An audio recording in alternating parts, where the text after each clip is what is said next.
কি হলো? ছাতাকে নিজের জন্য ধরছো না আমার জন্য ধরছো? কোনটা বুঝতেছি না তো। তোমার জন্যই ধরছিলাম। ছাতা লজ্জা শরমে আমার পাশে আইসা পড়ছে অটোমেটিক্যালি। তাহলে ঠিক আছে, বাড়িতে যাও, বাড়িতে গিয়া রান্না বান্না করো আর হচ্ছে থালা বাসন মাজো, যাও। পাতিলও আসতে পারুম না। তাহলে ছাতা ঠিক মতো ধরো। হইছে? আরে মতিন না, হায় হায় কি দিন আইলো রে ভাই, বইয়ের মাথায় ছাতা ধরে চলা লাগতেছে।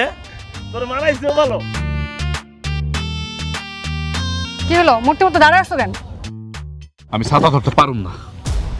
আমার মান ইজ্জত সব নষ্ট হয়ে গেছে। আমি বাড়িতে যাইতেছি। দাঁড়াও, বাড়িতে যাই মানে কি? এই চাকরি নেওয়ার সময় মনে আসছিল না? না, মনে আসছিল না, এখন মনে পড়ছে। এখন আমি বাড়িতে যেতেছি, বাড়ির সব কাজ আমি করবো, তাও আমি ছাতা ধরতে পারুম না।